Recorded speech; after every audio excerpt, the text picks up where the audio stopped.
Hello pharma friend, मैं हूं professor Sonali Pawar. मिलते हैं पहले इस वीडियो में जहां पे हम लोग पढ़ेंगे पूरा रोड मैप। सत साहेब जी, हेलो फार्मा स्टूडेंट्स। आपकी एक गलती आपको ड्रग इंस्पेक्टर बनने से रोक सकती है। ये है पूरा रोड मैप। चलिए शुरू करते हैं। इस वीडियो में हम लोग देखेंगे वो सारी डिटेल्स यानी कि कंप्लीट तैयारी और किस तरह के नोट्स हमें बनाने हैं, क्या हमें पढ़ना है ड्रग इंस्पेक्टर के लिए। सबसे पहले मैं आपको जो बता रही हूँ कि ड्रग इंस्पेक्टर के बारे में कुछ की पॉइंट्स मैं आपको बताऊंगी, जिसको लेके आपको पूरी स्टडी करनी है। सबसे पहले हमें ये समझना है कि रोल ऑफ ड्रग इंस्पेक्टर क्या है। सेकंड है eligibility, exam pattern, syllabus, short notes, daily study routine क्या है, best books, MCQ practices, important schedule और इंटरव्यू टिप्स और फाइनल रोड मैप। सबसे पहले हम लोग जो ड्रग इंस्पेक्टर है उसकी ड्यूटीज़ को जानेंगे। ठीक है, ड्यूटीज़ को जानेंगे मतलब वो क्या काम करता है, उसको किस तरह से के काम मिलते हैं, या ड्रग इंस्पेक्टर का मेन वर्क क्या होता है। सेकंड है एलिजिबिलिटी, मतलब कौन से ईयर तक आप अप्लाई कर सकते हो, आपकी एज क्या है, आपके पास कोई एक्सपीरियंस है फार्मेसी का, या आपका इंडस्ट्री का, आपके पास इंडस्ट्री का कोई एक्सपीरियंस है। ये सारी चीज़ें हम लोग इसमें चेक करेंगे। ओके, डिटेल में देखेंगे। सेकेंड मोस्ट इम्पॉर्टेंट पॉइंट है जो है, ये हो गया role of drug inspector. Second है एलिजिबिलिटी, जिसमें हम ईयर कब तक हम लोग अप्लाई कर सकते हैं, ये सब कुछ कब तक अप्लाई कर सकते हैं देख सकते हैं। उसके बाद है एग्जाम पैटर्न। एग्जाम पैटर्न में सबसे इम्पॉर्टेंट है स्टेट और यूपीएससी। इन दोनों के हिसाब से मतलब किस तरह के पेपर आते हैं, सिलेबस में क्या कवर होता है, एग्जाम पैटर्न क्या होगा स्टेट के लिए और यूपीएससी के लिए, ये हम लोग एग्जाम पैटर्न में चेक करेंगे। उसके बाद है सिलेबस, शॉर्ट नोट्स। ये जो पहला ड्रग इंस्पेक्टर का वीडियो मैं बना रही हूँ, इसमें सारी इंपॉर्टेंट पॉइंट मैं आपको कवर करूँगी। लेकिन इसका मतलब ये नहीं कि बस इतना ही पढ़ा तो हम लोग कंप्लीट ड्रग इंस्पेक्टर की तैयारी हो रही है। Syllabus, short notes. सिलेबस के जो शॉर्ट नोट्स हैं इसके बारे में चेक करेंगे। फिर सिलेबस में कौन से सब्जेक्ट हमको पढ़ने हैं, ये सारी चीज़ें हम इसमें चेक करेंगे। फिर है daily study routine. Daily study routine में आता है कि डेली टारगेट आपका क्या रहेगा और वीकली प्लान आपको किस तरह से बनाना है। जब वीकली प्लान की बात आती है तो किस तरह से हम लोगों को रिवीजन करना है, क्या टारगेट रहेगा, ये सब कुछ हम इसमें चेक करेंगे। उसके बाद है बेस्ट बुक्स। बेस्ट बुक्स कौन से ऑथर हैं जिनके बुक्स हमको यूज़ करने हैं, कौन से एमसीक्यू बुक है, कौन सी एमसीक्यूज़ की बुक है, ये सब कुछ हम इस वीडियो में चेक करेंगे। उसके बाद इस वीडियो में जानेंगे एमसीक्यू प्रैक्टिसेस। एमसीक्यू की प्रैक्टिसेस किस तरह से करनी है, क्या पढ़ना है, क्या नहीं पढ़ना है, किसको प्रायोरिटी देना है, प्रायोरिटी के हिसाब से हम लोग एमसीक्यूज़ की स्टडी करेंगे। फिर है इम्पॉर्टेंट शेड्यूल। आप अगर ड्रग इंस्पेक्टर की तैयारी कर रहे हैं तो सबसे इंपॉर्टेंट शेड्यूल्स, अब ये शेड्यूल मतलब टाइम टेबल के हिसाब से नहीं चल रहा है, ये शेड्यूल्स वो है जो फार्मास्यूटिकल जूरिस्प्रूडेंस आपने यानी कि फार्मास्यूटिकल जूरिस्प्रूडेंस में आपने जो पढ़े हैं शेड्यूल्स, उन शेड्यूल की ये बातें हो रही है। उसके बाद बेस्ट बुक्स हो गए, एमसीक्यू प्रैक्टिसेस हो गए। उसके बाद इम्पॉर्टेंट शेड्यूल के बारे में यानी कि हम लोग जो फार्मास्यूटिकल जूरिस्प्रूडेंस है उसमें के अंदर के जो शेड्यूल्स है उसके बारे में स्टडी करेंगे। उसके बाद है इंटरव्यू टिप्स। मैं आपको कुछ इंपॉर्टेंट टिप्स दूंगी इंटरव्यू के लिए कि अगर आपका सिलेक्शन हो जाता है, अपने अच्छे मार्क्स ले लिए, अगर आपको इंटरव्यू के लिए बुलाया जाता है तो आपको किस चीज़ का प्रिपरेशन करना है, किन चीज़ों पे ध्यान देना है, ये सारी चीज़ें हम इस वीडियो में चेक करेंगे। उसके बाद फाइनल रोड मैप में आपको बताऊंगी कि किस तरह से फाइनल रोड मैप के हिसाब से अगर आप जाएंगे तो आप डेफिनेटली ड्रग इंस्पेक्टर बन सकते हैं। ओके, स्टूडेंट्स, अगर आप पहली बार आए हैं तो सुप्रीम स्टडीज़ को सब्सक्राइब करना ना भूलेगा। और सबसे इम्पॉर्टेंट है कि आप अपने स्टूडेंट, अपने फ्रेंड्स के साथ ज़रूर इसको शेयर कीजिएगा, क्योंकि हर कोई स्टडी करना चाहता है, हर कोई उस रोड मैप के बारे में जानना चाहता है कि ड्रग इंस्पेक्टर बना कैसे जाता है। तो चलिए शुरू करते हैं। सबसे पहले पहला टॉपिक जो है role of drug inspector. Student, drug inspector का रोल यहाँ पे हम लोगों को जानना है। ठीक है, ड्रग इंस्पेक्टर एग्जैक्टली करता क्या है, मेडिसिन और ड्रग्स की क्वालिटी को चेक करता है। ठीक है, तो सबसे इम्पॉर्टेंट है फार्मेसी मेडिसिन बनाते हैं, ड्रग की जानकारी रखते हैं, तो उनकी जो क्वालिटी है उसको चेक करने का काम करते हैं ड्रग इंस्पेक्टर। सेकंड है मार्केट में बेचने वाली मेडिसिन के सैंपल्स को कलेक्ट करना। अगर आप ड्रग इंस्पेक्टर बन जाते हैं तो आप जो मेडिसिन मार्केट में बेची जाती है उसके सैंपल को कलेक्ट करके एनालिसिस करते हैं। फार्मास्यूटिकल जूरिस्प्रूडेंस में D&C एक्ट में आपने गवर्नमेंट एनालिसिस के बारे में सुना होगा, बिल्कुल वहां तक हम लोग पहुंचेंगे और आपको जरूर बताएंगे कि ड्रग इंस्पेक्टर क्या है। सो स्टूडेंट, ये इसके बाद फार्मास्यूटिकल जूरिस्प्रूडेंस का पूरा सीरीज आने वाला है, चैप्टर 1 से लेके एंड तक। PCI सिलेबस का जो नया सिलेबस है उस हिसाब से पूरा डिजाइन किया जाएगा वो। सो आप सब्सक्राइब कर लीजिएगा ताकि आपको लेटेस्ट सारी इंफॉर्मेशन इस वीडियो में मिलती रहे। उसके बाद है मैन्युफैक्चरिंग कंपनीज का इंस्पेक्शन करना। ड्रग इंस्पेक्टर सिर्फ मेडिसिन की जानकारी नहीं रखता, ताकि वो मैन्युफैक्चरिंग जो कंपनीज है, फार्मा कंपनीज है, वहाँ पे भी इंस्पेक्शन करता है। उसके बाद जो फेक मेडिसिन होती है, एक्सपायर्ड मेडिसिन होती है या अडल्ट्रेटेड का मतलब होता है मिलावट वाली चीज़ें, या फिर बोल सकते हैं कि उन पे बहुत सारी धूल मिट्टी या जो भी है, मतलब अच्छे से नहीं रखी गई है, तो फेक, एक्सपायर्ड या अडल्ट्रेटेड मेडिसिन को भी एक तरह का बैन करने का पूरा अधिकार ड्रग इंस्पेक्टर को होता है। फार्मेसी शॉप को रूल्स फॉलो करने के लिए मॉनिटर करना। अगर आप डी फार्मेसी किया है, अगर आपने डी फार्मेसी किया है, बी फार्मेसी किया है और आप शॉप ओपन करना चाहते हैं, मेडिकल शॉप ओपन करना चाहते हैं, तो DI आपको, ड्रग इंस्पेक्टर आपको पूरा गाइड करेगा, ठीक है। तो ये ड्रग इंस्पेक्टर का इंपॉर्टेंट रोल है। उसके बाद अगर कोई कोर्ट केसेस होती है तो वहाँ पे भी एक्सपर्ट विटनेस बोल के ड्रग इंस्पेक्टर वहाँ पे हाजिर होता है और उसके हिसाब से उनके रूप में वो काम करता है। और सबसे important, drug inspector public health को सेफ रखता है। सो स्टूडेंट, ध्यान रखना है आपको, ड्रग इंस्पेक्टर की रोल बहुत इंपॉर्टेंट है। इसके नेक्स्ट वीडियो में मैं आपको ड्रग इंस्पेक्टर की सैलरी के बारे में, ड्रग इंस्पेक्टर को कौन सी एमिनिटीज मिलती है, इन सारी चीज़ों के बारे में नेक्स्ट वीडियो में बताऊंगी। अभी चलते हैं next point, second point, eligibility. Eligibility में डी फार्मेसी जिसने किया है और उसके बाद उसने बी फार्म किया है, मतलब ग्रेजुएट जो 4 साल का होता है, ये अगर ये मिनिमम चाहिए। उसके बाद सबसे इम्पॉर्टेंट है कि अगर आपने एम फार्म किया है तो भी आप अप्लाई कर सकते हो, अगर PhD हुआ है तो भी आप अप्लाई कर सकते हो, लेकिन ये मिनिमम टू मिनिमम है, ये ध्यान रखना है। कुछ स्टेट में 2 ईयर का एक्सपीरियंस लगता है, फिर वो फार्मेसी हो या इंडस्ट्री में हो, कुछ स्टेट में, ठीक है। उसके बाद एज लिमिट है 18 से 30 साल तक और रिलैक्सेशन मिलता है कुछ कास्ट को भी, ओके। सो ये ध्यान रखना है। तो ये एलिजिबिलिटी है। सो ध्यान रखना है आपको कि ड्रग इंस्पेक्टर के रोल्स क्या है, ओके, रोल्स क्या है। सो क्या देखा हमने रोल में कि वो मेडिसिन की पूरी जांच रखता है, उसके बाद इंडस्ट्री में वो छापे मार सकता है, उसके बाद फेक मेडिसिन हो या किसी तरह की मेडिसिन उसको वो इंस्पेक्ट कर सकता है। इनडायरेक्टली इंस्पेक्टर का काम होता है इंस्पेक्ट करना। इंस्पेक्ट किसको करना? उन मेडिसिन को, उन ड्रग्स को जो आप तक पहुंचाई जाती है। मेडिसिन हम तभी लेते हैं जब हम बीमार पड़ते हैं। डॉक्टर आपको मेडिसिन प्रिस्क्राइब तभी करता है जब आप कहीं ना कहीं आपकी एनाटॉमी, जो आपकी ह्यूमन एनाटॉमी एंड फिजियोलॉजी है, मतलब पूरे 11 सिस्टम है हमारे बॉडी की, उनमें अगर कोई प्रॉब्लम होता है तो डॉक्टर आपको जांच करके आपको मेडिसिन प्रिस्क्राइब करता है। तो ये ध्यान रखना है और इन्हीं मेडिसिन का इंस्पेक्शन DI करता है, ओके। सो ये एक ये इनडायरेक्टली इन्फॉर्मेशन है। एलिजिबिलिटी कौन है? डी फार्मेसी, बी फार्मेसी वाले, मतलब जिसने डी फार्म भी किया है, उसके बाद उसने बी फार्मेसी का भी कोर्स किया है या डायरेक्टली बी फार्मेसी का कोर्स किया है, ये मिनिमम उनको ये एलिजिबल है, ओके। उसके बाद हमने अभी रोल देखा, एलिजिबिलिटी देख ली है। उसके बाद हम थर्ड पॉइंट पे चलते हैं, जो है हमारा exam pattern. So exam pattern में स्टेट और UPSC के लिए मोस्टली 2 स्टेजेस में एग्जाम होती है। नंबर 1 है रिटन एग्जाम और सेकंड है इंटरव्यू, ठीक है। पहला कौन सा है? रिटन एग्जाम और सेकंड कौन सा है? इंटरव्यू।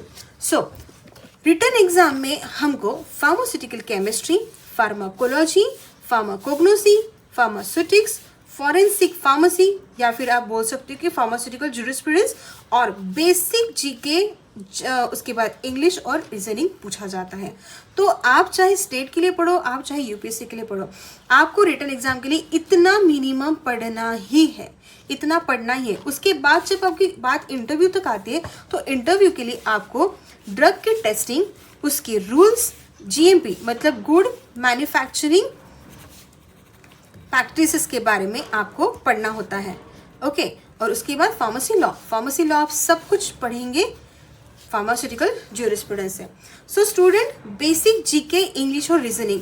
जीके अगर आप है मतलब जनरल नॉलेज के लिए आपको स्पेशली पढ़ना होता है करंट अफेयर के बारे में। ठीक है, करंट अफेयर के बारे में पढ़ना होता है। आपको इन्फॉर्मेशन पूरी होनी चाहिए, चाहे वो कोई भी सब्जेक्ट हो, हिस्ट्री हो, जियोग्राफी हो, कोई भी चलेगा। उसके बाद इंग्लिश अगर बात करें तो इंग्लिश में स्पेशली होता है ग्रामर के बारे में।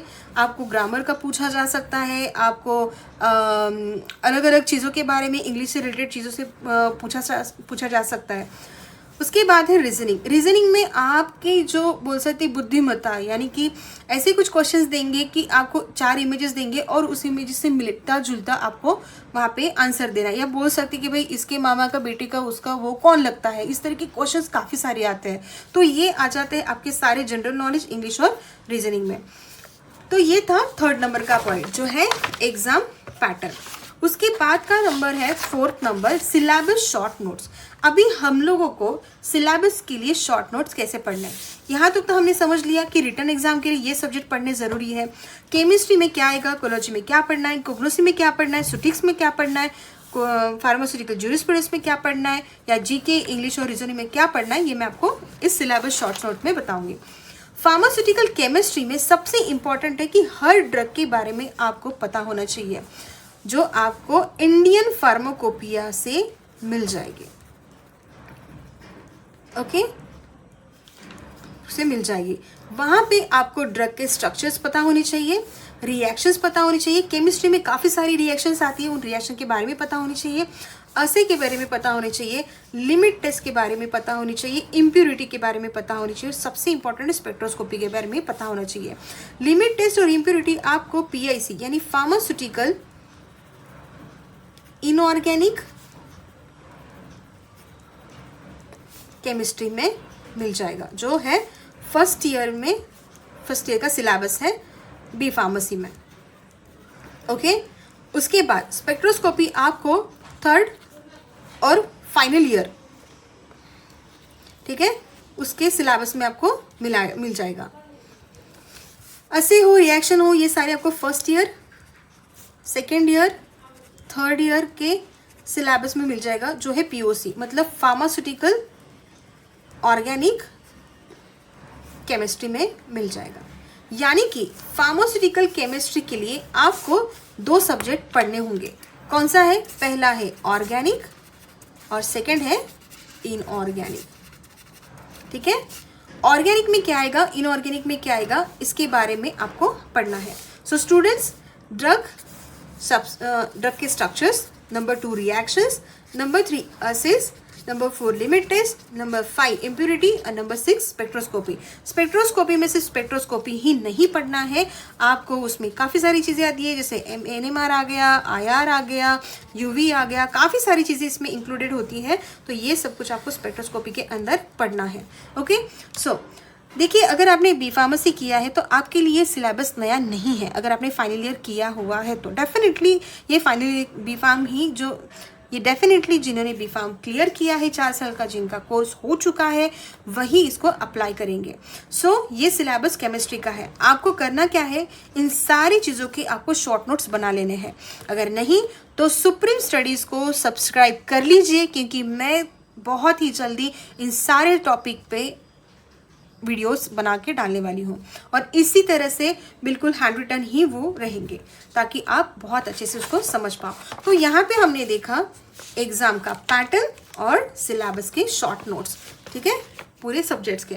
अभी चलते हैं नेक्स्ट पॉइंट, जो है डेली स्टडी रूटीन और डेली टारगेट और वीकली प्लानिंग के बारे में जानेंगे।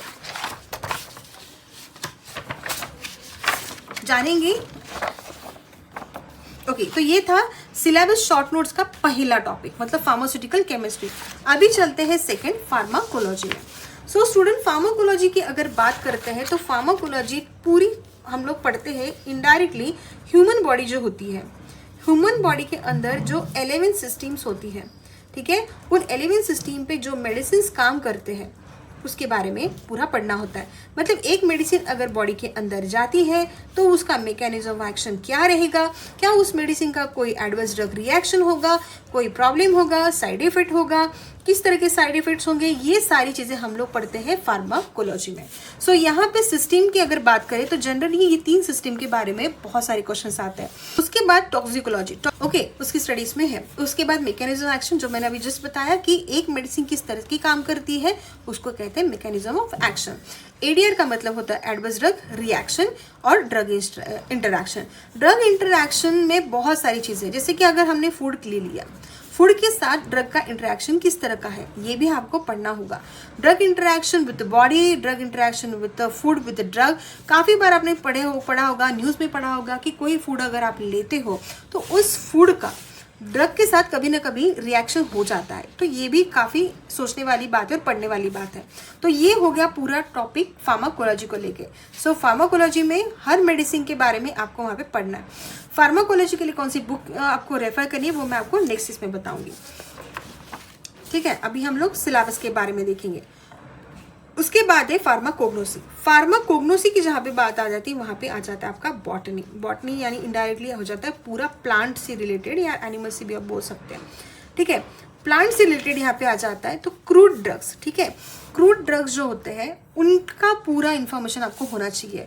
फिर इसमें काफ़ी सारे लीव्स आते हैं, उसके बाद प्लांट है जिसके पूरा रूट से लेके लीफ तक लेके उनके फ्लावर तक लेके सारे जो भी आपने कभी पढ़ा होगा, रावलफिया है या फिर आपका तुलसी है, ऐसे काफ़ी सारे क्रूड ड्रग्स होते हैं, उसके बारे में आपको यहाँ पे पढ़ना होता है, डिटेल में पढ़ना होता है।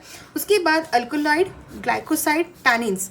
आपने देखा होगा कि हर मेडिसिन में अल्कोलॉइड्स होते हैं, या फिर अगर कोई मेडिसिन प्लांट में अगर अल्कोलॉइड है तो वो किस तरह का एक्शन देगा, ग्लाइकोसाइड है तो वो किस तरह का एक्शन देगा, टैनिन अगर है तो किस तरह का एक्शन वो मेडिसिन देगा, ये हम लोग इसमें पढ़ते हैं। जनरली ये आयुर्वेदिक का पॉइंट है। उसके बाद अल्कोलॉइड के लिए कौन सी आइडेंटिफिकेशन टेस्ट करनी होती है, ग्लाइकोसाइड के लिए क्या होती है, टैनिन्स के लिए क्या होती है, इनकी आइडेंटिफिकेशन टेस्ट हमने प्रैक्टिकल में परफॉर्म किए हैं और हमको ये पूरा सिलेबस में भी हमने पढ़ा है। तो कोग्नोसी का ये पॉइंट आप मिस मत कीजिएगा। ओके, तो ये हो गया आपका फार्माकोग्नोसी जो प्लांट से रिलेटेड था। उसके बाद है फार्मास्यूटिक्स।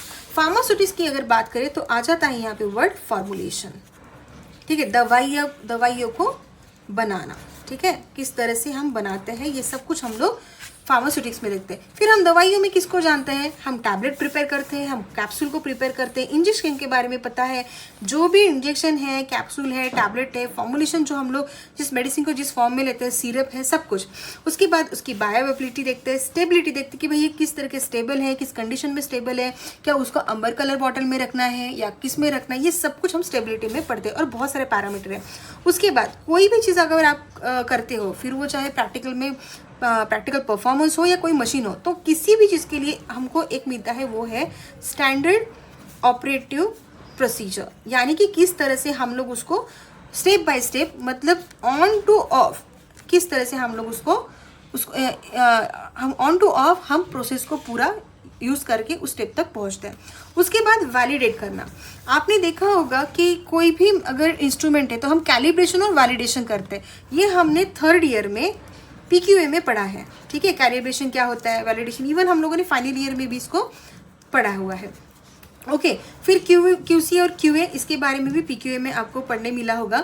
QC और QA के बारे में आपको पूछा जाता है कि QC क्या है, QA क्या है, इसके अंडर क्या आता है, QA के अंडर क्या आता है, ये सब कुछ। और उसके बाद है GMP यानी कि गुड मैन्युफैक्चरिंग प्रैक्टिसेस। देखिए, ध्यान देना है आपको, अगर ड्रग इंस्पेक्टर बनना है तो ड्रग इंस्पेक्टर के रोल को लेके आपको सिलेबस को पढ़ना है। और नेक्स्ट सब्जेक्ट है फॉरेंसिक फार्मेसी। फॉरेंसिक फार्मेसी या फिर आप पढ़ लो pharmaceutical jurisprudence. Okay, pharmaceutical jurisprudence में सारे एक्ट्स और रूल्स हैं। ठीक है, अलग अलग ईयर्स के, अलग अलग उनका इंपॉर्टेंस है। ओके, अभी जैसे बात करते हैं DNC act 1940, drug and cosmetic act 1940, और इसका रूल है 1945। उसके बाद pharmacy act 1948, NDPS, narcotic drug and psychotropic substances, इन सारे एक्ट्स के अलग अलग ईयर है। NDPS नार्कोटिक ड्रग को कंट्रोल करता है। बिल्कुल इसी तरह से ये एक्ट्स बनाए गए हैं। उसके बाद है शेड्यूल्स। शेड्यूल में अगर देखा जाए तो H1 और X पे मैंने ज्यादा फोकस किया है, क्योंकि पिछले कुछ प्रीवियस ईयर क्वेश्चन पेपर में इन पे ज्यादा क्वेश्चंस आए हुए हैं। उसके बाद manufacturing licence, sale licence rules, और भी बहुत सारी ऐसी चीजें जिनके बारे में क्वेश्चंस ड्रग इंस्पेक्टर के लिए पूछे जा सकते हैं। नेक्स्ट जो सब्जेक्ट है वो है बेसिक जीके। अब जीके मतलब क्या? सो general knowledge. Okay, general knowledge में बहुत सारी चीजें आती है। रिसेंटली जो भी चीजें हैं करंट अफेयर की, वो पूछी जा सकती है। उसके बाद इंपॉर्टेंट जो डेट्स है उनके बारे में पूछे जा सकते हैं। क्रिकेट के बारे में पूछा जा सकता है। उसके बाद रिसेंटली हुई विनिंग के बारे में पूछा जा सकता है। मिस यूनिवर्स हो या ऐसे काफी सारे जनरल नॉलेज से रिलेटेड क्वेश्चन पूछे जा सकते हैं। उसके बाद है इंग्लिश। इंग्लिश में सबसे ज्यादा फोकस आपको करना है ग्रामर पे। ओके, ग्रामर से रिलेटेड पूछा जा सकता है। उसके बाद है रीजनिंग। रीजनिंग के लिए आप काफी सारे ऐसे बुक्स है जिसको लेके आप सॉल्व कर सकते हो। बस ध्यान रहे कि रीजनिंग में प्रीवियस ईयर क्वेश्चन पेपर को जरा ध्यान से पढ़ना और देखना कि रीजनिंग जनरली किस टॉपिक पे आए हुए हैं। ओके, सो रीजनिंग के लिए आप एमसीक्यू सॉल्व कर सकते हैं। सो स्टूडेंट, अगर आप पहली बार इस चैनल के लिए आए हो तो सुप्रीम स्टडीज को सब्सक्राइब कर लीजिए, अपने दोस्तों के साथ शेयर कीजिए और ड्रग इंस्पेक्टर की तैयारी कीजिए। ड्रग इंस्पेक्टर से रिलेटेड जितने भी मैंने टॉपिक बताए हैं उन टॉपिक के डिटेल में मैं अलग से वीडियो बनाऊंगी हर सब्जेक्ट्स के। उन हर सब्जेक्ट्स के डीआई को रिलेटेड जो भी इंपॉर्टेंट पॉइंट्स रहेंगे उस वीडियो में मैं कवर करूंगी। ओके, सो मिलते हैं सुप्रीम स्टडीज में ड्रग इंस्पेक्टर की तैयारी करने के लिए। ठीक है, तो ये थे अब तक के सब्जेक्ट्स के बारे में। स्टूडेंट्स, अभी नेक्स्ट पॉइंट जो हमारा है वो है सबसे important, related to drug, related to daily target. So देखिए, अगर ड्रग इंस्पेक्टर की तैयारी करें इसका मतलब बी फार्मेसी कंप्लीट हो चुका है। फर्स्ट ईयर से लेके फाइनल ईयर तक नियर अबाउट 8 सेमेस्टर है, जिसमें हम थ्योरी और प्रैक्टिकल हम लोगों को होता है। सो बी फार्मेसी उसके बाद कंप्लीटेड हो जाता है। इसका मतलब कहीं ना कहीं हमको बी फार्मेसी का कंप्लीट नॉलेज है, लेकिन क्या हमको डेप्थ नॉलेज है? ये सबसे बड़ा सवाल उठता है। और इसी डेप्थ नॉलेज के लिए हमको पढ़ना है कुछ चीजें, जैसे कि अगर डेली टारगेट का देखा जाए तो नियर अबाउट 3 से 4 घंटे आपको पढ़ना ही पड़ेगा, तभी जाके आप डीआई की तैयारी पूरी तरह से कर सकते हो। मैंने पूरे दिन में से 3 या 4 बोला है। आप रील कम देख लो, आप व्हाट्सएप पे कम चैट कर लो, आप सबसे ज्यादा वीडियोस जो भी है वो कम कर लो, मूवीज कम देख लो। डेफिनेटली आप 3 घंटे की मूवी में ये स्टडी आराम से कर सकते हो। सो डेली टारगेट रखो, इसमें 1 hour theory, 1 hour laws, 30 minute MCQ solve, 30 minute current affair. Current affair किसको लेके? हेल्थ से रिलेटेड, ड्रग को रिलेटेड और फार्मा को रिलेटेड। काफी सारे हैं, जैसे WHO के बारे में आप पढ़ सकते हो, FDA के बारे में पढ़ सकते हो, इनके करंट जो भी अभी करंट अफेयर है उसके बारे में आप पढ़ सकते हो। 30 मिनट्स की रिवीजन आपको जरूर देनी है। इस 30 मिनट के रिवीजन में प्रीवियस नोट्स पढ़ो। प्रीवियस नोट्स मतलब कैसे? फर्स्ट ईयर से लेके फाइनल ईयर तक अगर आपके पास नोट्स है तो वेल एंड गुड है, आप उसको पढ़ सकते हो। नहीं है कोई बात नहीं, आप जो भी थ्योरी, लॉस, ये जो भी सॉल्व कर रहे हो, करंट अफेयर के बारे में पढ़ रहे हो, इसी को आप 30 मिनट्स में फिर से रिवाइज कर लो। ठीक है, मतलब रिवीजन मस्ट है। ओके, उसके बाद आपको वीकली प्लान करना है। वीकली प्लान में प्रायोरिटी देनी आपको फार्मास्यूटिकल जूरिस्प्रूडेंस सब्जेक्ट को। ये बहुत इंपॉर्टेंट सब्जेक्ट है, मैं फिर से बता रही हूँ, फार्मास्यूटिकल जूरिस्प्रूडेंस PQA ये बहुत ही इंपॉर्टेंट, आपको ये ड्रग इंस्पेक्टर के लिए बहुत इंपॉर्टेंट ये टॉपिक है। उसके बाद आप पहले वीक में एक, मतलब पहला वीक और जो सेकंड वीक रहेगा उसमें नियर अबाउट आप फार्मास्यूटिकल जूरिस्प्रूडेंस पूरा कवर कर लीजिए। सेकंड वीक में आप फार्मास्यूटिक्स को कवर कीजिए। वीक 5 और 6 में फार्माकोलॉजी को कवर कीजिए। वीक 7 में आप केमिस्ट्री और फार्माकोग्नोसी को कवर कर सकते हैं। वीक 9 और 10 को कंप्लीटली फुल्ली एमसीक्यू प्रैक्टिस आपको करनी है और प्रीवियस ईयर क्वेश्चन पेपर को आपको सॉल्व करना है। ठीक है, मैं नेक्स्ट वीडियो में एक पूरा डीआई का पेपर सॉल्व करके दिखाऊंगी। ठीक है, सॉल्व करते वक्त आपको सिर्फ आंसर नहीं बल्कि उसके आंसर ये क्यों है, इस सवाल का जवाब भी आपको मिल जाएगा। ठीक है, सो स्टूडेंट ध्यान रखना है कि वीकली प्लान और डेली टारगेट आपको करना ही है, तभी आप डीआई को सबसे ज्यादा, मतलब डीआई के लिए आप तैयार कर सकते हो। जैसे स्टूडेंट मैंने आपको वीडियो की शुरुआत में कहा था कि एक गलती अगर आप करते हो तो आप डीआई नहीं बन सकते। वो गलती ये है कि आपको ये जो भी स्टडी है, मतलब आज मैंने पढ़ लिया, 2 दिन मैंने पढ़ लिया, 3 दिन पढ़ लिया, चौथे दिन मैंने नहीं पढ़ा, ये नहीं करने। आपको पूरी तरह से कंसिस्टेंसी रखनी है। ठीक है, आपको कंसिस्टेंसी रखनी है।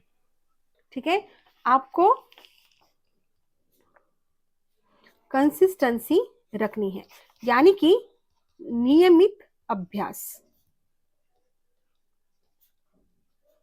ठीक है, तभी आप डीआई के लिए कंप्लीट प्रिपेयर हो सकते हो।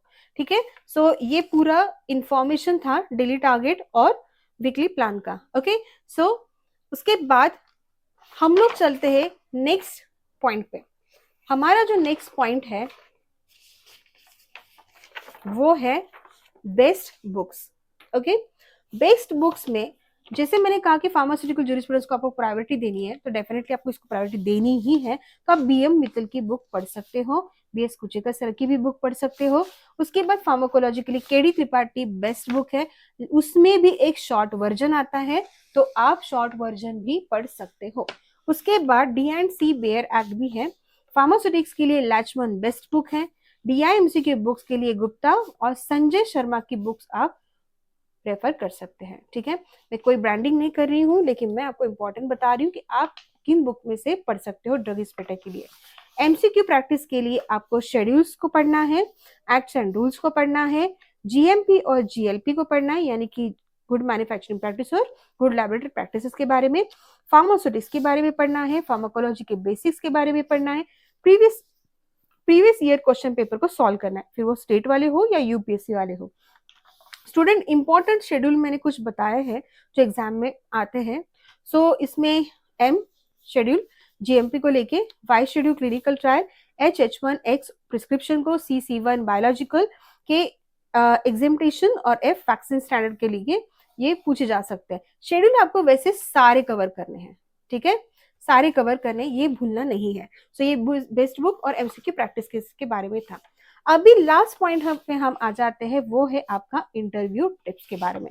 इंटरव्यू टिप्स में आपको प्रैक्टिकल एग्जाम, ठीक है, प्रैक्टिकल एग्जाम्स के लिए तैयारी करनी है। प्रैक्टिकल एग्जाम मतलब कैसे, इंटरव्यू के क्वेश्चंस निकालिए। मैंने अपने वीडियो में, अपने चैनल पे, सुप्रीम स्टडीज पे इंटरव्यू के बारे में एक वीडियो डाल रखा है, वो जरूर देखिएगा। ठीक है, सुप्रीम स्टडीज पे मैंने डाल रखा है। उसके बाद लॉस पूरे क्लियर करने हैं। इस लॉस को ही लेके आपको क्वेश्चंस आ सकते हैं। इंस्पेक्शन प्रोसेस जो होता है, उस इंस्पेक्शन प्रोसेस के बारे में आपको क्वेश्चन पूछे जा सकते हैं।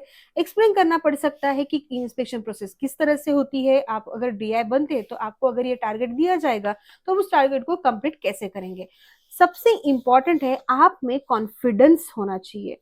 आप जो भी आंसर करें वो बिल्कुल प्रूवन होना चाहिए और आप में सिंप्लिसिटी होनी चाहिए। कोई भी आर्ग्यूमेंट आपको इंटरव्यू के दौरान नहीं करनी है।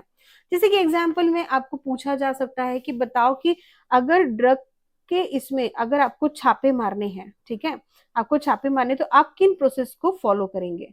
ठीक है, आप बता के जाएंगे, नहीं बता के जाएंगे, आप अपने साथ डॉक्यूमेंट्स लेके जाएंगे, नहीं लेके जाएंगे, टीम लेके जाएंगे, नहीं लेके जाएंगे, सारी चीजें आपको वहां पे सोच समझ के आंसर्स करने, और उसके लिए आपको थियोरी पढ़ना पड़ेगा।